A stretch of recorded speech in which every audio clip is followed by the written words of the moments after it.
j'enregistre. Donc je profite, on va commencer ce webinaire par vous souhaiter une très bonne année 2020. Donc j'ai quelques collègues qui sont connectés ici, donc on vous souhaite une belle année riche de plein de nouvelles expériences, de plein de nouvelles connaissances à partager. Et donc on a décidé de faire ce premier webinaire de l'année sur le nouveau passeport phytosanitaire. Alors c'est un peu rude de commencer par de la réglementation, mais bon, il y a l'actualité avec un nouvel arrêté qui est en application depuis décembre 2019, qui fait que voilà, on a pris le temps, enfin Maxime, ma collègue donc chargée d'études à Plantécité, a pris le temps de se plonger dans cette nouvelle réglementation, ce que vous avez pu pour certains aussi faire, et on voulait justement reprendre les actualités sur le passeport phytosanitaire. Et là, je vais donner la parole donc à ma collègue Maxime Guérin pour la présentation. Donc Maxime, je te laisse prendre, tu peux partager ta webcam si tu souhaites et Oui. puis démarrer ta Voilà. présentation. Ok. Alors attendez, je redresse un peu. Voilà. Et je vais démarrer. Alors. Hop. Donc pourquoi ce webinaire? Effectivement, en fait, en fin d'année dernière, il y a un nouveau règlement européen qui est sorti et qui a amené pas mal d'évolutions au niveau du passeport phytosanitaire européen. Le passeport phytosanitaire, en fait, c'est quelque chose qui existe depuis un certain nombre d'années et qui trouve tout son intérêt, notamment ces dernières années, du fait des changements globaux, du réchauffement climatique et des échanges commerciaux notamment. Il y a tout un tas d'organismes d'origine exotique qui sont introduits en Europe et qui parfois s'installent et peuvent engendrer des dégâts assez conséquents. La plupart de ces organismes nuisibles, ils sont introduits en fait directement par le commerce de plantes. Et du coup, c'est pour ça qu'il faut veiller à ce que les plantes qui arrivent sur les territoires de l'Europe soient, dans la mesure du possible, indemnes de ces organismes problématiques. Donc l'objectif de ce webinaire, c'est justement de voir la réglementation qui traite de ce sujet et notamment tout ce qui est relatif au passeport phytosanitaire, sachant que c'est quelque chose qui est quand même relativement récent, qu'il y a encore des choses qui sont en train d'évoluer, de se mettre en place. Donc là, c'est vraiment une première entrée dans le sujet. Il ne faudra pas hésiter à revenir après vers le ministère de l'Agriculture et notamment les SRAL en région et les Fredons qui travaillent aussi sur ce sujet lorsque vous aurez des besoins pour préciser un certain nombre de questions. Alors, de quelle réglementation dépend tout ce dont on va parler aujourd'hui?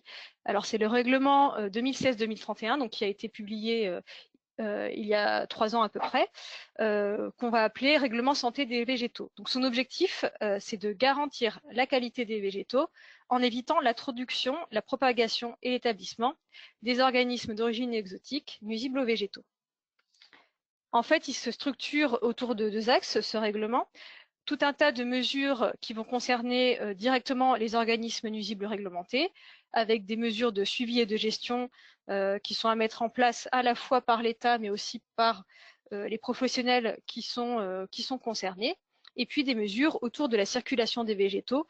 L'objectif est là, en fait, d'éviter l'introduction des organismes nuisibles réglementés via les végétaux qui les portent. Donc, au niveau de la circulation des végétaux, il n'y a pas que les plantes en tant que telles qui sont concernées. Il peut y avoir aussi des restrictions de circulation qui vont concerner les bois d'emballage, les sols et les substrats, les paillis d'origine végétale, donc les écorces de pin par exemple, ou encore le matériel agricole. Donc l'objectif de ce règlement, plus directif qui l'a remplacé. Alors, il y a un micro qui fonctionne. Excuse-moi Maxime, il y a un petit au niveau du son. Merci à tous ceux qui m'ont passé de couper leur micro. Voilà. Ah, ça va mieux. Oui, pardon. Et donc, qu'est-ce qu'apporte ce nouveau règlement par rapport à l'ancienne directive qui l'a remplacée?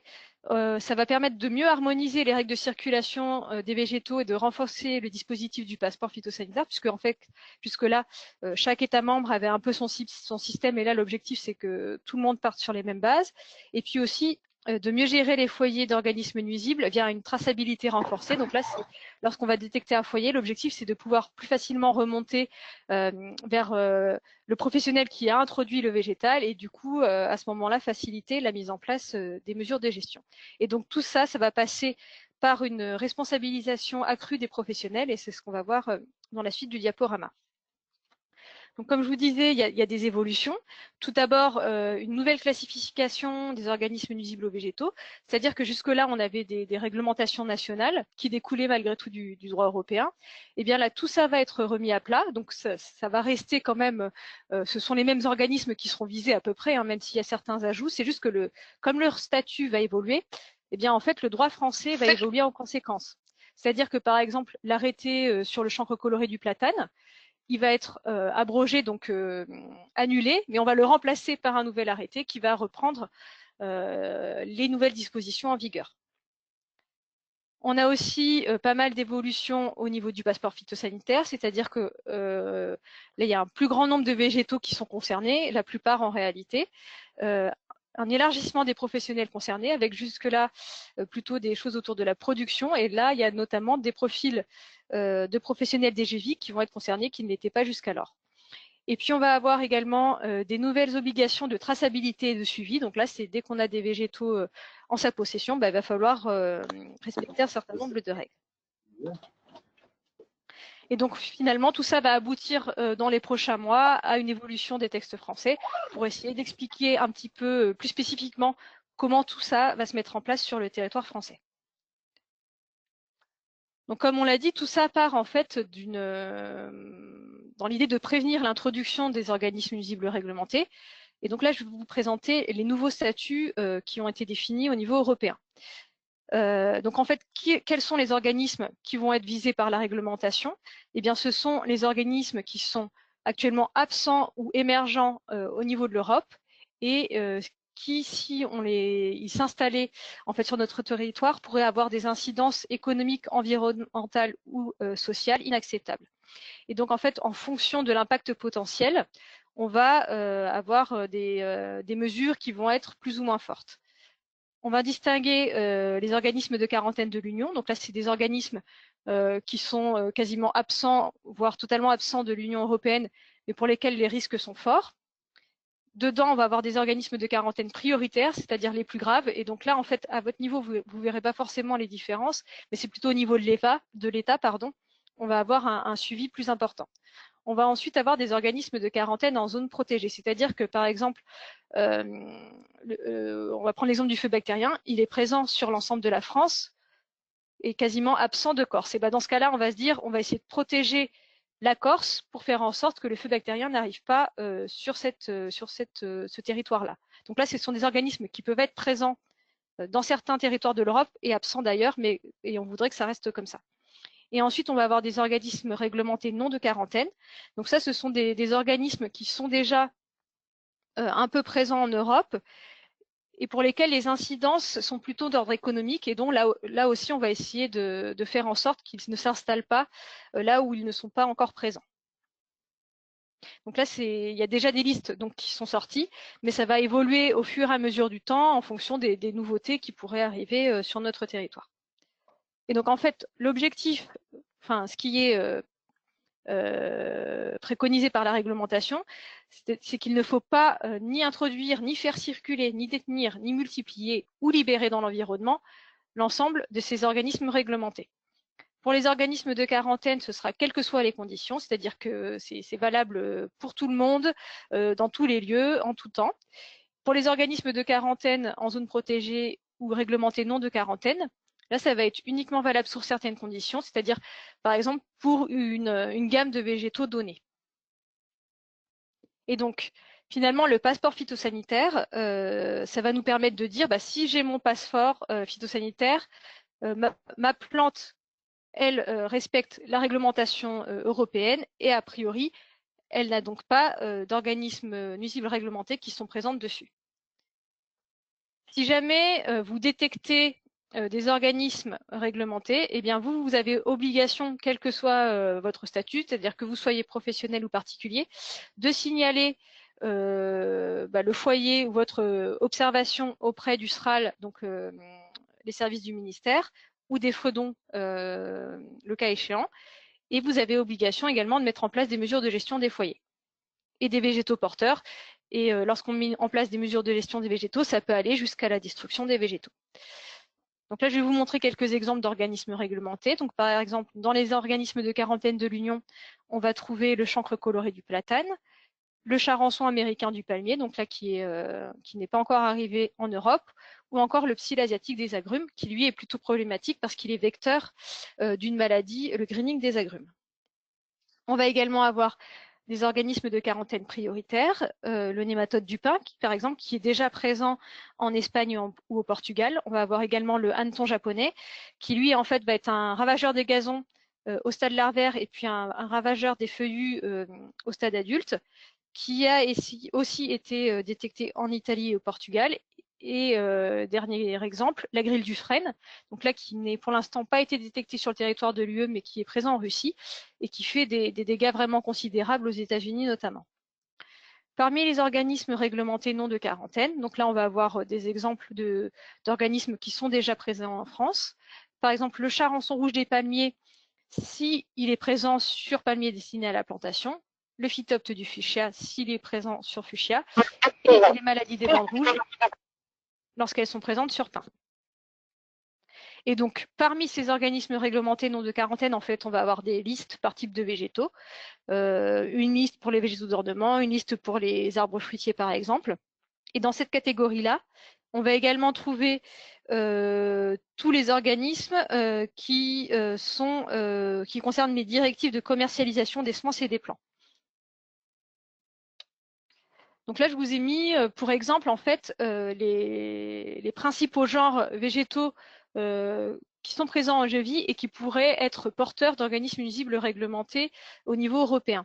Donc là, vous voyez, en fait, en fonction de la grosseur du trait, quel est le risque, le niveau de risque présenté par les différentes essences. Donc, par exemple, au niveau des citrus et des poncirus, on va avoir une trentaine d'organismes nuisibles réglementés qui pourraient être portés par des végétaux qui viendraient d'en dehors de l'Europe. Pour ce qui est des fruitiers d'ornement ou du pin, par exemple, là, on va avoir une quinzaine d'organismes nuisibles réglementés. Et donc, je vous montre ça, c'est pour que vous puissiez vraiment focaliser votre attention sur ces genres-là. Donc, quand vous réceptionnez des végétaux de ces genres-là, il faut vraiment être attentif à ce qu'ils ne soient pas porteurs de ces organismes nuisibles réglementés. Mais bon, normalement, s'ils ont un passeport, il n'y a pas de souci à avoir. Donc là, on va rentrer dans le passeport phytosanitaire en tant que tel. Qu'est-ce que c'est qu'un passeport phytosanitaire? Donc pour ceux qui ne connaîtraient pas encore le sujet, en fait, c'est un document qui va permettre aux végétaux de circuler librement sur le territoire.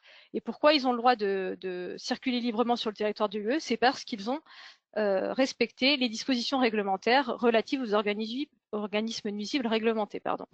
Donc finalement, qu'est-ce que garantit ce document? Que ma plante est dans un bon état sanitaire et l'objectif final, c'est bien de limiter les risques d'introduction. En fait, c'est un document, enfin c'est un concept qui existe depuis 1993. Donc le passeport, il a été créé en fait un an après la création de l'espace unique européen, et en fait il a continué d'évoluer depuis. Donc il a été notamment évoqué dans la directive 2029 CE et continue à être développé dans le cadre du règlement 2016-2031. Donc finalement, ce règlement est sorti il y a 3 ans, mais il est rentré en application qu'en décembre dernier. Donc là, il y a quand même des petites informations à noter. Donc c'est-à-dire que au sens de ce règlement, par exemple, les Canaries et les territoires d'outre-mer sont considérés comme des pays tiers, c'est-à-dire qu'ils ne font pas partie du dispositif. Par contre, la Suisse, elle a fait des accords bilatéraux avec l'Europe et elle fait partie du dispositif. Autre point, donc c'est vrai que suite à la publication de ce nouveau règlement, on va voir les avancées. Il y a tout un tas de professionnels qui n'étaient pas concernés qui le sont dorénavant, avec des responsabilités qui sont démultipliées. Donc, sous quelle forme il va se présenter? En fait, ça va être sous la forme d'une étiquette que l'on va apposer directement sur les lots de végétaux. Donc là, vous voyez un exemple illustratif. Donc, on va avoir le passeport, dans l'encadré du passeport, un drapeau de l'Union européenne, une désignation, donc plan de passeport en anglais plus dans la langue officielle du pays. Et puis ensuite, on va avoir tout un tas de mentions. Tout d'abord, les noms botaniques, donc genre, espèce des végétaux du lot qui sera certifié. On va ensuite avoir ici en mention B tout ce qui va permettre des éléments qui vont permettre d'identifier la personne qui aura émis le passeport, donc à la fois son pays d'origine et son numéro d'identification d'entreprise ou de structure. En C, on va avoir un code de traçabilité du lot. Donc là, c'est si jamais il y avait un problème, il faut pouvoir savoir d'où provient le lot. Et puis en D, donc le pays de provenance du lot, donc c'est d'où, soit là où il a été produit ou soit là où il a été transformé. Et donc finalement, le principe de base concernant la circulation des végétaux, c'est que toute unité commerciale composée de végétaux, produits végétaux réglementés, doit, lorsqu'elle circule, d'un opérateur professionnel A vers un opérateur professionnel B, porter un passeport phytosanitaire. Donc là, on va rentrer un petit peu dans ces différentes notions, qui sont des notions qui découlent directement de la réglementation pour voir ce qu'elles signifient réellement. Tout d'abord, au niveau des végétaux concernés. Donc finalement, les passeports, ils vont devoir être apposés sur tous les végétaux ou parties de végétaux qui sont destinés à la plantation. Donc ça, c'est une nouveauté. Avant, on n'avait pas une gamme aussi large de végétaux qui étaient concernés. Par végétaux destinés à la plantation, on entend les végétaux qui sont commercialisés plantés, c'est-à-dire soit vendus en contenant, donc là, il y a vraiment une vocation à être plantée, ou soit les plantes d'intérieur. Pourquoi elles sont également concernées? C'est parce qu'on ne sait jamais si une plante d'intérieur, au final, elle ne va pas être plantée dans son jardin, même si ce n'est pas la vocation première. Et puis, bien sûr, toutes les parties de végétaux qui sont destinées à être plantées ou replantées. Donc là, vous voyez des exemples, boutures, greffons, porte-greffes, etc. Mais aussi les semences qui sont certifiées. Et donc finalement, pourquoi je vais mettre un passeport sur ces végétaux? C'est bien pour éviter l'introduction des organismes nuisibles réglementés. Il reste quelques végétaux pour lesquels on n'aura pas besoin du passeport phytosanitaire. Les semences non certifiées, les fleurs et les feuillages donc, qui sont plutôt utilisés en floristerie, et les sapins de Noël. Donc là, ce sont plutôt les végétaux coupés. Alors malgré tout, il reste quand même des cas où cela pourrait être arrivé, mais ça va être, vous pourrez vous renseigner auprès d'Esral notamment pour voir si vous êtes concerné, vous pourriez être concerné par ces cas-là. Qu'est-ce qu'une unité commerciale? Donc là, on est d'accord, on est bien dans la définition au sens du règlement. Et, donc en réalité, une unité commerciale, ça veut dire que c'est l'unité de vente. C'est la manière dont vous vendez vos végétaux, vous allez les organiser en lot, soit vous allez vendre un arbre tout seul, soit vous allez les vendre sous forme de rôle, sous forme de camion entier, etc. Donc finalement, c'est ça l'unité commerciale au sens du règlement. Et donc, mon passeport phytosanitaire, il ne faut pas forcément qu'il soit présent sur la plante, mais bien sur l'unité commerciale. Là, vous voyez des exemples ici. Donc, on peut malgré tout, si on le souhaite, surtout si vous vendez le végétaux tout seul, mettre le passeport directement sur la plante, sur une étiquette par exemple, ou sur un chromo, ou le coller sur le pot. Mais si vous vendez vos végétaux en tant que lot, vous pouvez en fait mettre le passeport sur le contenant ou sur l'emballage, sur un carton ou une palette par exemple, sur un rôle, ou aussi directement sur le conteneur du camion. L'important, c'est d'avoir une certaine homogénéité au sein du lot. Donc, soit ça peut être toutes les plantes, tous les platanes qui viendraient de chez vous. Ça peut être aussi un mélange de plantes, mais il faut qu'ils aient une destination commune. Si par exemple, vous créez un lot de plantes qui va être vendu à une collectivité, là, on peut considérer que c'est une unité commerciale. Avec le risque cependant, c'est que plus l'unité commerciale est large, plus les conséquences seront lourdes en cas de détection d'un organisme nuisible réglementé. Parce qu'effectivement, plus vous avez un ensemble de plantes dans votre lot, plus vous pourriez être amené à détruire de végétaux en cas de problème. Donc là, il faut bien caler le risque. Par exemple, si vous avez des végétaux qui ont plus de risques phytosanitaires, ça vaut peut-être le coup de les isoler dans des lots différents. Donc ça, c'est à voir après en fonction de comment vous organisez vos échanges de végétaux avec vos clients. au niveau des professionnels qui sont concernés. Donc en fait, au sens du règlement, les professionnels concernés, c'est ce qu'on va appeler les opérateurs professionnels. Ce sont en fait tous les professionnels dont l'activité est liée aux végétaux en tant que produit commercial, c'est-à-dire que ce sont les professionnels par qui les végétaux vont transiter en fait. C'est-à-dire que vous n'allez pas, il y aura forcément quelqu'un derrière vous qui va utiliser ces végétaux. Donc ça peut concerner tous les professionnels qui font de la production, qui font de la vente ou qui cèdent les végétaux lors de la réalisation d'un aménagement. Donc là, vous voyez des exemples de professionnels qui sont concernés. Donc bien sûr, les horticulteurs et les pépiniéristes.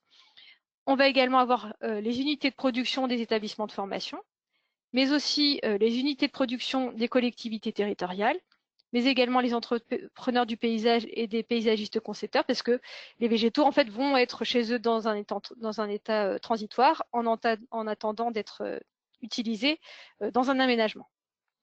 Et donc en fait, ces opérateurs professionnels vont être distingués des utilisateurs finaux. Les utilisateurs finaux qui correspondent à toute personne qui va acquérir un végétal pour son usage personnel. C'est-à-dire qu'en fait, c'est la personne qui va vraiment jouir de la plante, par exemple dans un aménagement paysager. Donc ça peut être une collectivité territoriale, une société d'autoroute par exemple, un bailleur social ou un particulier. En fait, la différence ici, ça va être qu'une collectivité territoriale, elle ne va pas vous faire payer la plante en tant que telle. Vous allez profiter de la plante qui va être intégrée dans un espace, mais vous n'allez pas payer la plante en tant que telle. Alors qu'ici, on va vraiment avoir la plante qui est un produit commercial. Au niveau des règles de circulation des végétaux sur le territoire de l'Union européenne, on l'a vu tout à l'heure, lorsque les végétaux vont circuler d'un opérateur professionnel A vers un opérateur professionnel B, il doit avoir un passeport phytosanitaire. En revanche, lorsque ma plante est fournie à un utilisateur final, là, je n'ai pas besoin de mettre de passeport phytosanitaire sur la plante, sauf dans un certain nombre de cas, lorsqu'on fait de la vente à distance. Donc ça nous concerne très peu les professionnels des GV. Il y a un deuxième cas également où on va devoir mettre un passeport phytosanitaire jusqu'à l'utilisateur final. C'est lorsque ma plante est destinée à une zone protégée. Qu'est-ce qu'on entend par cela? Il y a deux cas en France, en fait. Lorsque les camélias, les rhododendrons ou les viburnums vont circuler sur le territoire français, ils vont devoir porter un passeport phytosanitaire zone protégée pour éviter la dissémination en fait, du Phytophthora ramorum. Et ça, c'est jusqu'à l'utilisateur final. Donc, c'est-à-dire que dès que vous mettez en circulation ces végétaux-là, peu importe à quoi ils vont être destinés, il faut mettre un passeport. C'est le cas également des végétaux hôtes du feu bactérien lorsqu'ils vont circuler à destination de la Corse ou sur le territoire corse. Donc pour ces végétaux-là, on va avoir un passeport phytosanitaire qui va être spécifique, avec la mention ZP qui va être mentionnée, et puis l'organisme nuisible réglementé cible qui va être également indiqué. Et donc finalement, même dans le cas où vous mettriez un passeport phytosanitaire pour des végétaux qui seraient à destination d'un utilisateur final, c'est quand même le dernier opérateur professionnel qui va être responsable juridiquement si un problème est observé au niveau du lot de végétaux qui a été fourni. Donc là maintenant, on va voir un petit peu comment, à quel moment le passeport doit être apposé et par qui. Donc en fait, on l'a vu, le passeport, il doit être apposé sur l'unité commerciale et ceci avant la mise en circulation des végétaux, c'est-à-dire qu'il doit être mis sur les plantes avant même que vous les ayez vendus ou cédés à d'autres unités ou à d'autres professionnels. Donc là, on va distinguer trois cas. Le premier cas, vous êtes le producteur initial de la plante, donc c'est vous qui l'avez fait pousser. Et bien dans ce cas-là, comme vous serez le premier professionnel à mettre en circulation la plante, ce sera à vous d'éditer le passeport phytosanitaire initial qui va ensuite servir pour faire circuler la plante. Si l'unité commerciale transite par vous sans modification achat-revente, donc c'est par exemple, vous faites partie d'un groupement de paysagistes qui achètent des végétaux en lot et puis après vous redivisez les lots et vous les attribuez à différentes filiales par exemple, et bien dans ce cas-là, les unités commerciales qui sont reçues par vous doivent porter un passeport phytosanitaire et ensuite le passeport doit être également transmis à l'opérateur suivant. Le dernier cas, en fait, vous acquérez une unité commerciale pour la transformer, c'est-à-dire soit la mettre en culture ou soit fractionner le lot. Et bien dans ce cas-là, comme il y a une modification, vous devrez éditer un nouveau passeport pour les unités que vous auriez modifiées. Donc là, on va voir un petit peu des exemples. Le cas où c'est vous qui avez produit initialement la plante. Si la plante, vous la vendez à un opérateur professionnel, vous avez besoin de mettre un passeport. Si vous la vendez à un utilisateur final, pas besoin de mettre de passeport. Si les végétaux sont transmis en zone protégée, là, vous avez besoin. Donc là, finalement, qui va se retrouver derrière ces cas-là? Les pépiniéristes et horticulteurs, lorsqu'ils vendent des plantes à des paysagistes, par exemple, ou à des collectivités. Les unités de production des établissements de formation d'agriculture, ils vont plutôt se retrouver dans ces cas-là, c'est-à-dire qu'eux vont plutôt vendre directement à des particuliers, donc c'est-à-dire que la plupart du temps, il n'y aura pas besoin de passeport. Et les unités de production de collectivités territoriales, lorsqu'ils produisent les végétaux en interne, ils vont se retrouver finalement dans ce cas-là. Mais comme ils font circuler en fait les végétaux au sein d'une même structure, il n'y aura jamais besoin de passeport phytosanitaire. Par contre, les végétaux qui vont être reçus pour l'ensemble de ces professionnels, ils ont besoin d'avoir des passeports. Lorsque l'unité transite par vous, si vous êtes un paysagiste concepteur ou un entrepreneur du paysage, lorsque vous émettez les végétaux vers vos clients qui seront dans la plupart des cas des utilisateurs finaux, vous n'aurez pas besoin de passeport, sauf si le végétal va en zone protégée.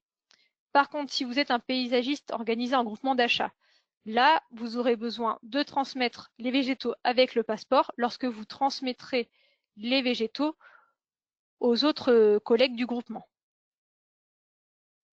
Dernier cas, lorsque je modifie mon lot commercial, c'est-à-dire par exemple j'achète des jeunes plants, je les cultive pour en faire devenir des arbustes et après je les mets en culture, ou alors j'achète un lot de 20 plantes et puis je le divise en lots de 5 plantes que je vais donner à des clients différents. Eh bien, si le nouveau lot est destiné à un opérateur professionnel, vous allez devoir éditer un nouveau passeport. Donc c'est par exemple le cas d'un pépiniériste qui va acheter des jeunes plantes, qui va les récultiver et puis qui va ensuite les revendre. Et bien dans ce cas-là, je vais devoir changer le passeport de la plante. Les paysagistes concepteurs et entrepreneurs du paysage, là aussi, même s'ils modifient des lots comme ils les vendent à des utilisateurs finaux, des particuliers, des collectivités, normalement, il n'y a pas besoin de refaire de passeport. C'est aussi le cas pour les unités de production des collectivités territoriales. Si jamais elles étaient amenées à acheter des jeunes plants, à les mettre en culture pour qu'ensuite les végétaux soient plantés dans la structure dont ils dépendent, il n'y a pas besoin de refaire de passeport. Donc là, on a vu un petit peu les règles de circulation. Il y a aussi tout un tas d'obligations auxquelles vous allez être soumises si vous êtes opérateur professionnel. Tout d'abord, vous allez devoir vous enregistrer sur le registre national via le lien qui est présenté ici. Et en fait, dans ce registre, vous allez devoir déclarer toutes vos activités en lien avec les végétaux réglementés. C'est-à-dire, est-ce que vous faites de la production de végétaux, est-ce que vous faites de la plantation, est-ce que vous faites de la vente, et si vous avez besoin de délivrer ou non des passeports phytosanitaires. Vous allez également déclarer les types de marchandises et les végétaux concernés. Donc là, les familles, le genre, les espèces des végétaux qui pourraient transiter par vous. Et vous allez également déclarer les sites sur lesquels vont être stockés vos végétaux. Donc là, si vous avez par exemple un siège avec plusieurs sites, ben, vous devrez déclarer tous les sites différents. Et donc là, suite à cet enregistrement, on va vous donner un numéro d'enregistrement dit numéro INUP. Et donc ça, c'est le numéro que vous devrez inscrire sur le passeport phytosanitaire lorsque vous aurez besoin de faire des passeports phytosanitaires. Donc attention, il y a un numéro par numéro de SIRET. Donc c'est pour ça que je vous ai parlé tout à l'heure des groupements de paysagistes qui achètent en lot. En fait, si chaque paysagiste du groupement a un numéro de SIRET différent, eh bien vous devrez chacun vous inscrire de votre côté pour pouvoir réaliser votre activité.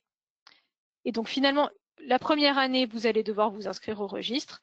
Et les années suivantes, vous allez devoir faire une déclaration d'activité qui sera à renouveler tous les ans. Donc, pour ceux qui avaient été déjà enregistrés sous l'ancien système, il va falloir renouveler cette démarche. Si vous avez besoin de faire des passeports, eh bien pour cela, vous devez être accrédité par le SRAL. Donc le SRAL, il va vérifier pour cela que vous êtes en mesure de le faire, c'est-à-dire que vous avez les connaissances suffisantes pour réaliser un suivi des végétaux. Et si besoin de passer par la formation si vous n'avez pas les connaissances suffisantes. Et si vous possédez un système qui permettra d'avoir une bonne traçabilité des végétaux, donc un système informatique par exemple qui vous permet de pouvoir stocker toutes les informations de traçabilité dont vous aurez besoin. Là aussi, pour l'édition de passeport, c'est bien pour une liste de végétaux définie. Et en fait, le format que vous allez choisir pour vos passeports, vous avez besoin de le valider par le SRAL. Et donc là, le SRAL, il peut également vous proposer des modèles desquels vous pouvez vous inspirer pour réaliser vos passeports. Donc là, attention, vous ne pourrez délivrer des passeports que pour les produits qui sont sous votre responsabilité. C'est par exemple un paysagiste, il a l'accréditation, il ne peut pas faire des passeports pour le copain parce que lui n'a pas l'accréditation. C'est bien les végétaux qui transitent par vous, uniquement. Si vous êtes accrédité pour faire ces passeports, vous vous engagez à réaliser un autocontrôle, c'est-à-dire à faire des examens assez approfondis des végétaux pour garantir qu'il y a bien un suivi sanitaire de vos végétaux et donc qu'ils ne sont pas porteurs d'organismes nuisibles réglementés. Donc là, il existe des dispositifs où vous pouvez en fait avoir des contrôles moins fréquents si vous vous engagez dans des plans en fait qui permettent, qui garantissent que vous réalisez les contrôles comme il le faut. Mais bon, ça on ne va pas en parler aujourd'hui, mais vous pouvez vous renseigner auprès de votre SRAL pour voir un petit peu comment ça fonctionne. Donc bien sûr, le SRAL va venir inspecter vos sites et vos procédures tous les ans pour voir que pour s'assurer que vous respectez bien la réglementation. Et si vraiment vous êtes très peu concerné par l'édition de passeport, par exemple vous avez que des clients particuliers, donc les seuls cas où vous auriez éventuellement besoin de faire des passeports, c'est quand vous vendez par exemple des cotonéasters en Corse à des clients particuliers, là vous pouvez dans ces cas-là passer par le SRAL plutôt que vous faire accréditer. Il faut bien que ça reste des besoins marginaux. La procédure standard, c'est plutôt l'auto-édition. Au niveau de la traçabilité, donc là, que vous fassiez les passeports phytosanitaires vous-même ou que vous receviez des végétaux qui ont des passeports, la traçabilité, elle est valable pour tout le monde. Elle concerne tous les végétaux qui sont reçus et émis et qui vont être mis en circulation depuis vers un opérateur professionnel, c'est-à-dire les végétaux que vous allez céder à d'autres opérateurs professionnels et entre vos sites, c'est-à-dire que vous devez aussi avoir une traçabilité des végétaux. Une fois que vous les avez reçus et stockés, vous devez savoir où est-ce qu'ils sont sur votre site, sur quel site, quelle quantité, etc. Donc pour chaque unité commerciale dont vous disposez, vous devez noter les coordonnées de l'opérateur professionnel qui vous l'a fourni, et une fois que vous l'avez vendu ou cédé, les coordonnées de l'opérateur professionnel à qui vous l'avez vendu. Vous devez aussi noter sa description, donc qu'est-ce qu'il y a dans ce lot de plantes, quel type, les espèces, les quantités. Vous devez noter les dates de mise en circulation, donc la date à laquelle vous l'avez reçu et ou la date à laquelle vous l'avez émis. Et en plus, s'ils sont soumis au passeport phytosanitaire, vous devez garder une trace des mentions A, B, C et D, donc les genres espèces, le code de l'opérateur professionnel qui vous a transmis le passeport, le code de traçabilité du lot et le pays d'origine. Il est également conseillé de garder trace des unités qui ont été commercialisées aux utilisateurs finaux. Bon, ce n'est pas une obligation, mais c'est quand même conseillé de le faire. Donc, toutes ces informations, vous allez devoir les garder pendant au moins 3 ans. Et donc vous devez les archiver en fait. Donc là, il n'y a pas vraiment de consigne sur comment les archiver. Bon, l'idéal c'est de le faire sur une base de données, mais par exemple pour les passeports phytosanitaires, vous pourriez aussi décider de prendre en photo en fait le passeport pour l'archiver. Par contre, c'est pas le passeport phytosanitaire physiquement en tant que tel que vous avez besoin de garder, hein, c'est bien les informations qui sont sur le passeport. Vous avez également des règles à respecter en termes de suivi et de gestion des organismes nuisibles réglementés. Donc, bien sûr, réaliser un suivi de vos végétaux. Et en cas de détection d'un organisme nuisible, si les végétaux sont sous votre responsabilité, donc c'est-à-dire sont stockés chez vous dans vos sites, vous devez les retirer du marché et les isoler.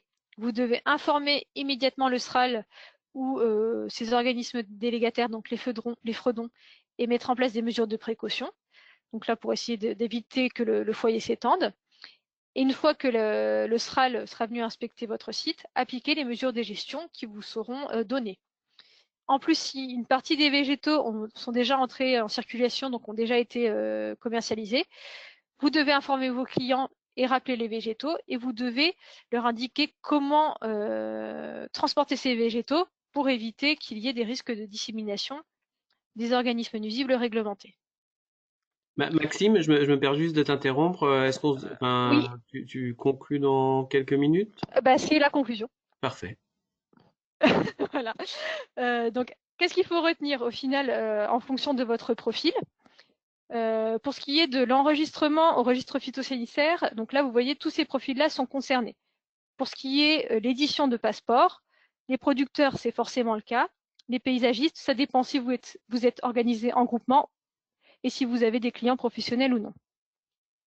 Pour l'approvisionnement et la fourniture de végétaux, tous les végétaux qui vous sont transmis, quand vous êtes dans ces cas-là, doivent avoir un passeport phytosanitaire. Pour ceux que vous allez fournir, cela dépend à qui ils sont fournis. S'ils sont fournis à un autre opérateur professionnel, il doit y avoir un passeport phytosanitaire. Les paysagistes, par exemple, qui n'ont pas de clients professionnels ne sont pas concernés. Si votre végétal est transmis à un utilisateur final en zone protégée ou pour la vente à distance, là, il y a forcément besoin de mettre un passeport phytosanitaire. Sinon, si on n'est pas dans ce cas-là, pas besoin de passeport pour l'utilisateur final. Vous avez tous obligation de suivre les mouvements de vos végétaux sur et entre vos sites et d'archiver les données du passeport et les autres informations de traçabilité. Pour ce qui est du suivi des végétaux, vous avez obligation d'inspecter vos végétaux si vous avez fait de l'auto-édition de passeport. Donc là, pour les paysagistes, ça dépendra des cas. Et tous, vous avez obligation de signaler un foyer d'organisme nuisible réglementé lorsque vous l'observez. Finalement, à retenir, en plus de tout ça, c'est que de toute manière, il ne faut pas accepter de végétaux réglementés sans leur passeport, parce que le risque, c'est que à ce moment-là, s'il y a un problème, la responsabilité tombe sur vous si on ne peut pas remonter à l'opérateur qui a au départ mis en marché le produit. Donc là, juste pour information, vous voyez ici les différents textes en fait qui sont à l'origine de ce dont on vient de parler, et un lien d'information du ministère de l'Agriculture. Voilà, merci de votre attention. Merci beaucoup, Maxime, pour cette présentation très détaillée. Effectivement, ça peut être un peu rude. Il y a pas mal de termes jargonneux, juridiques, etc. Mais c'était important, effectivement, de reposer les bases sur la protection et la santé des végétaux. Donc je vois qu'il n'y a pas de réaction ou de questions pour l'instant via le chat. On peut, si je vois qu'il y a des structures, des fredons également qui sont présentes. Si quelqu'un souhaite réagir ou poser une question, vous pouvez allumer votre micro.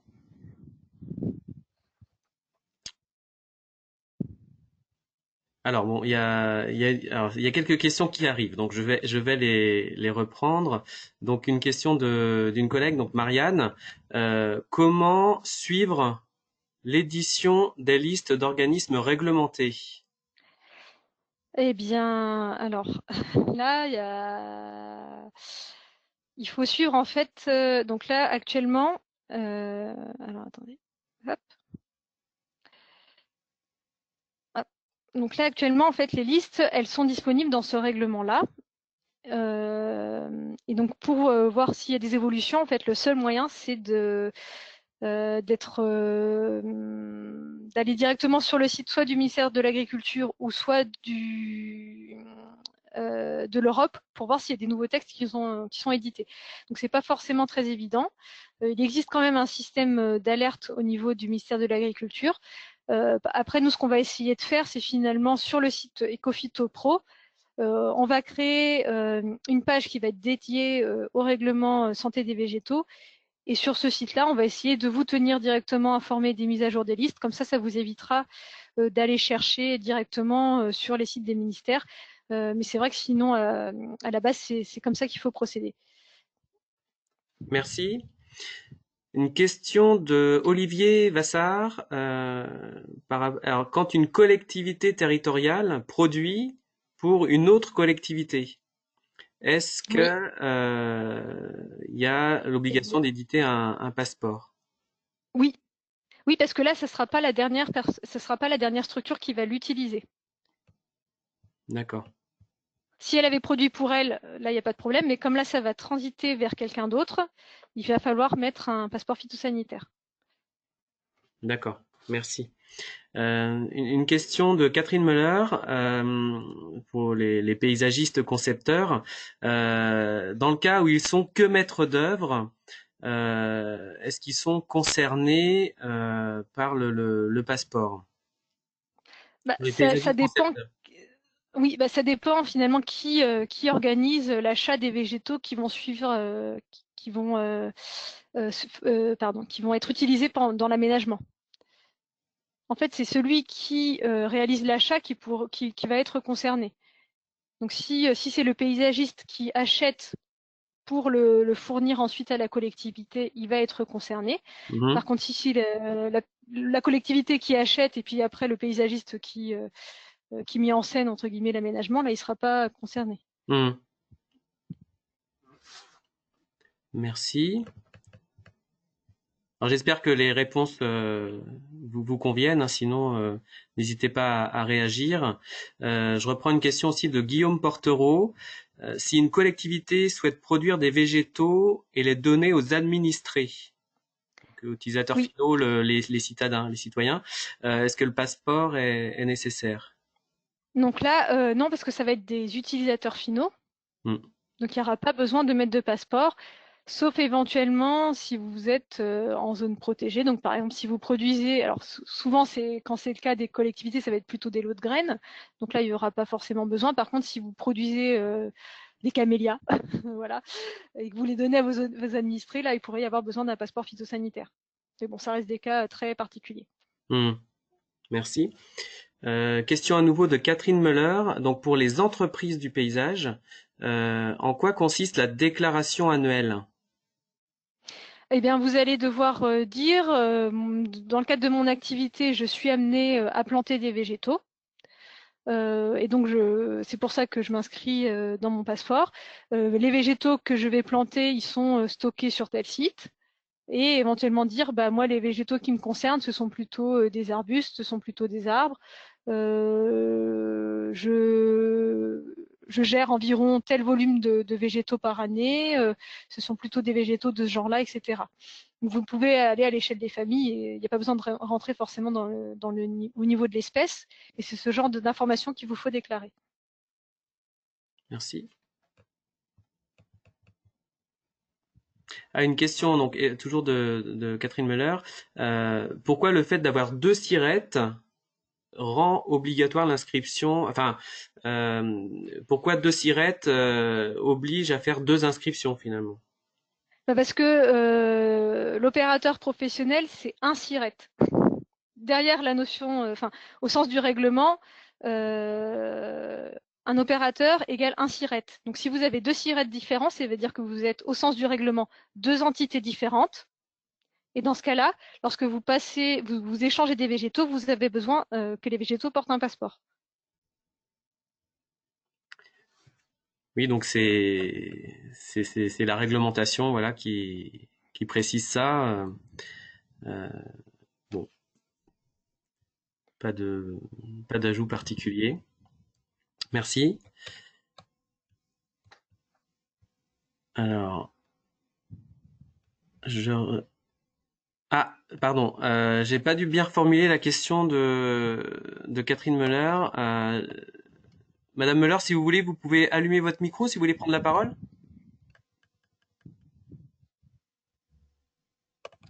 Oui, bonjour, je ne sais pas, vous m'entendez?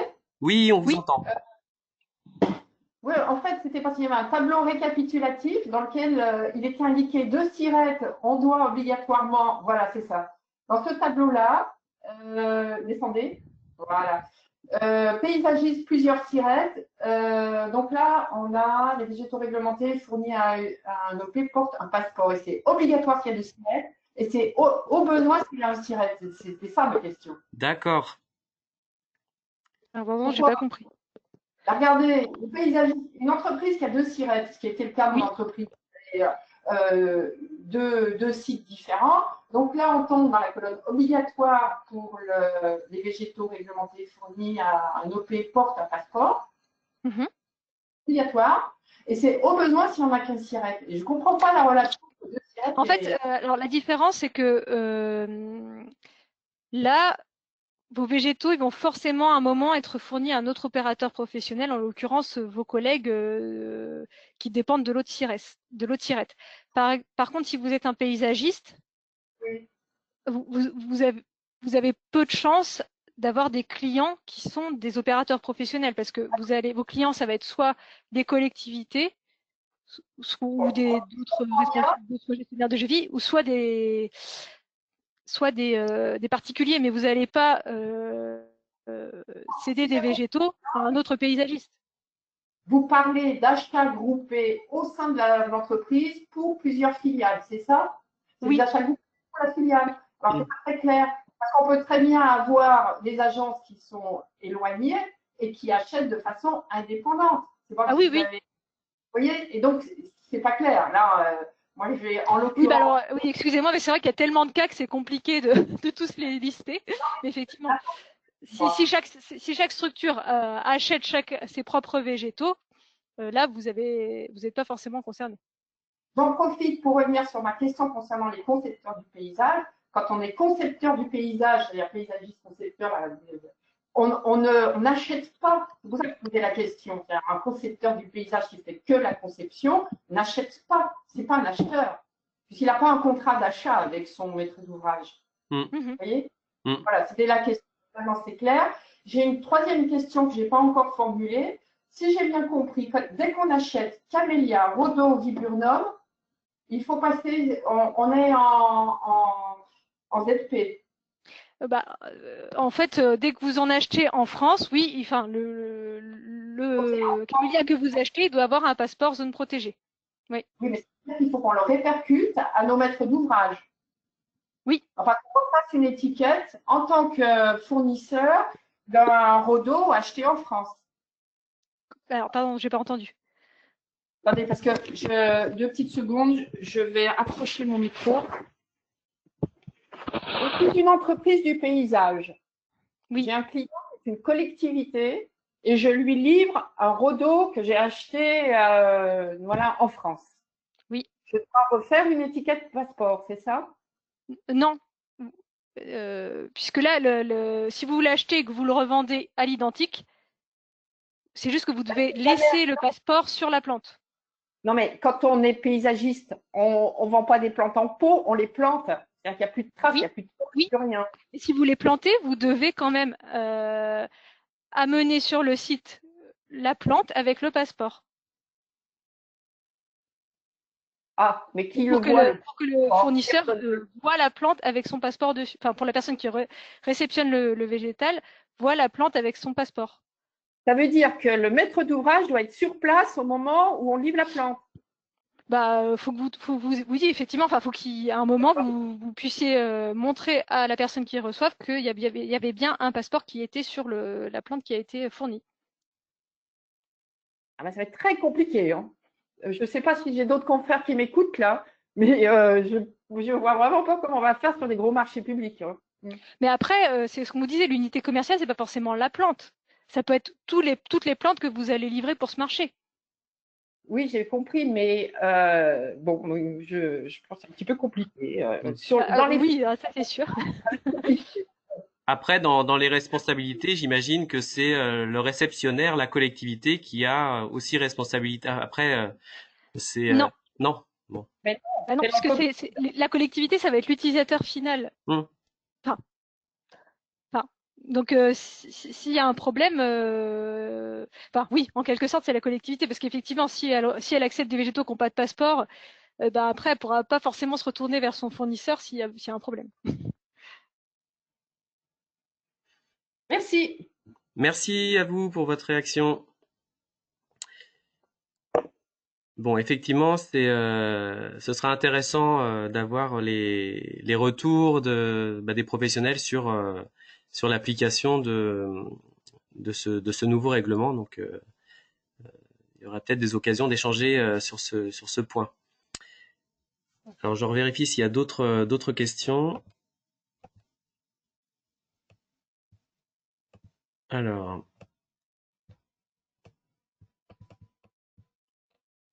une question alors de Philippe. En travaillant qu'avec des particuliers, question, est-ce qu'il va falloir enregistrer tous les mouvements et du coup un registre de ces mouvements? Donc pour un pro qui travaille qu'avec des particuliers. Alors, vous devez, si vous travaillez avec un particulier, vous devez enregistrer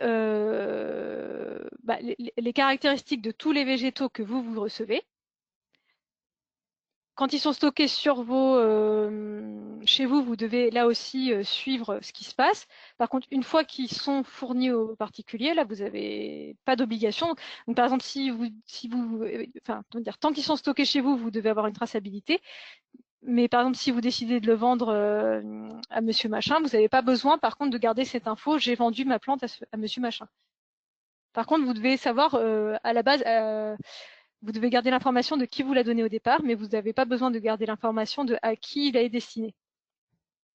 Je ne sais pas si c'est très clair. Mmh. Merci, je pense que... Enfin, j'espère que ça répond à votre question. Bien, donc je vois pas d'autres... Ah, si, une question pour les centres de formation, Laurie Desbrosses. Donc pour les centres de formation qui commanderaient des végétaux pour planter dans une collectivité, est-ce qu'ils doivent éditer, transmettre un passeport phytosanitaire? Alors, les végétaux qui sont... Dans ce cas-là, en fait, les végétaux qu'ils vont recevoir, ils vont avoir un passeport. Mmh. Vu qu'ils sont un opérateur professionnel, les végétaux qui leur seront transmis, ils ont forcément un passeport. Et si vous les utilisez directement sans les modifier, c'est-à-dire que vous les achetez et vous allez les planter, il n'y a pas besoin de garder le passeport pour les donner à la collectivité. Mmh. Au pire, vous pouvez le laisser, c'est comme ça, il n'y a pas de problème, mais vous n'avez pas besoin de laisser les passeports sur les plantes que vous allez donner à la collectivité. Merci. Une autre question de Cindy Sautel. Alors je la lis, hein. J'achète une plante mère dans un pays de l'Union européenne pour la bouturer et vendre ses boutures. Le lieu de production inscrit sur le passeport phytosanitaire sera-t-il le pays européen d'origine ou le pays de production de la bouture, soit la France? Alors là, pour ce qui est des cas où on achète une plante pour la recultiver derrière, ça va dépendre du temps mis en culture. Donc en fait, on dit que le pays d'origine va changer si je cultive ma plante au moins pendant un cycle de végétation ou pendant plus de 50% de son cycle complet.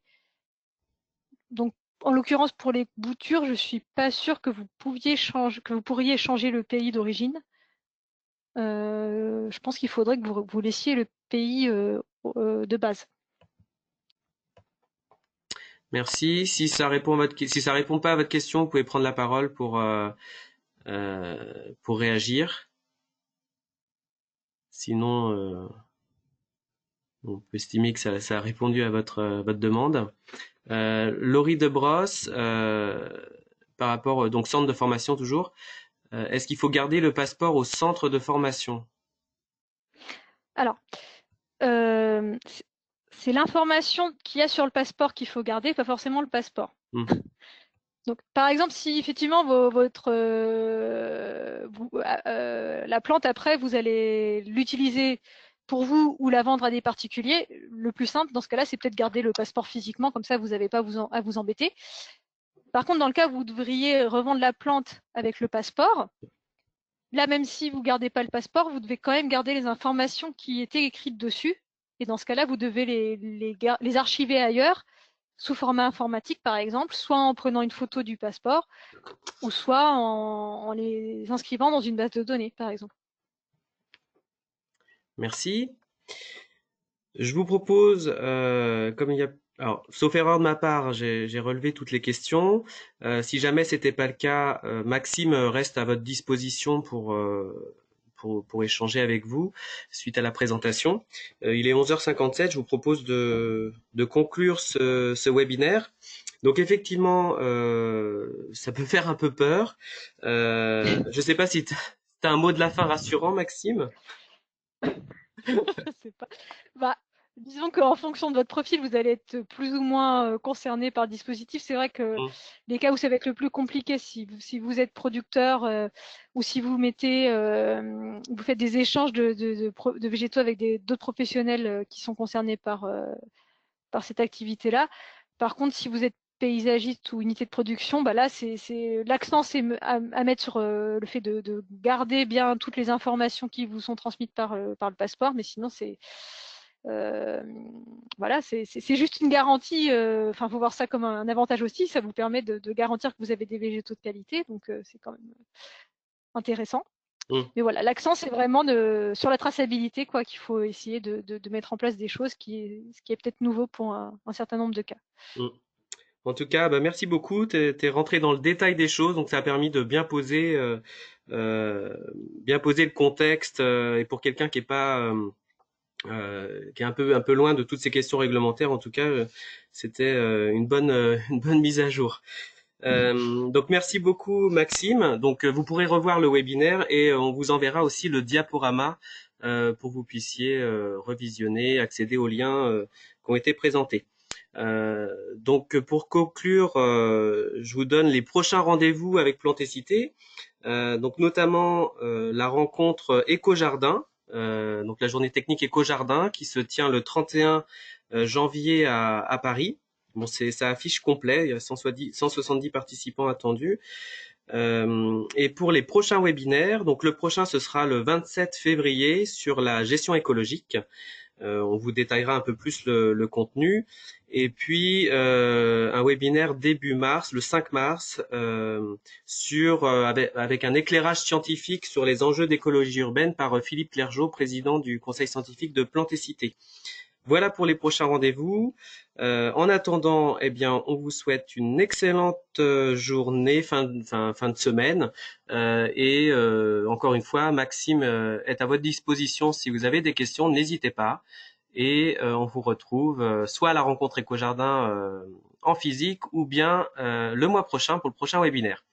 Merci beaucoup et très bonne journée.